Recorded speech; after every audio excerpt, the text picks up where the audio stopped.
Elle est dans l'arrondissement de l'Île-Bizarre-Sainte-Geneviève, sur une toute petite rue perpendiculaire au boulevard Gouin.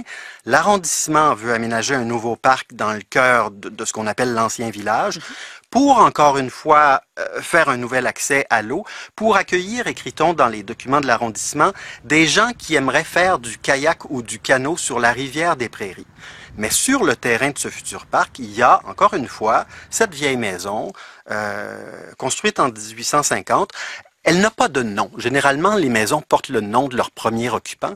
Celle-là, on ne sait pas qui était le premier occupant. On l'appelle la maison québécoise. Et elle sera déplacée de quelques mètres et restaurée au coût d'environ 150 000 $. Mais c'est moins cher, vous me direz, mais elle est beaucoup plus modeste que les deux autres dont je vous ai parlé. Et dans chacun des cas que vous nous avez présentés, René, c'est de l'argent public qui est utilisé là. Oui, et ça n'étonne pas le président de la Société Patrimoine et Histoire de l'Île-Bizarre et Sainte-Geneviève, André Laniel, le voici de nouveau. Ben, je vais vous dire, c'est des projets qui demandent beaucoup d'argent. Puis ils sont abîmés aussi par l'usure, par le temps. Alors, si vous voulez leur donner la vie, vous voulez leur donner les mêmes cosmétiques ou à peu près les mêmes matériaux, ainsi de suite, ben, c'est sûr que c'est des choses qui coûtent assez cher.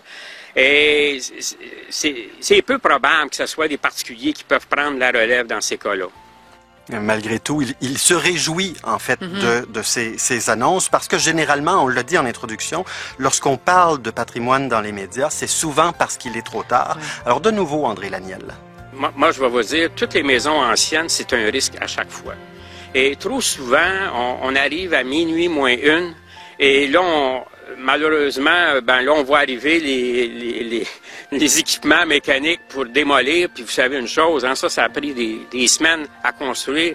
Ils vont vous démolir ça en l'espace de peut-être 2-3 heures, puis c'est fini, puis bonjour de la visite. Ça fait pitié.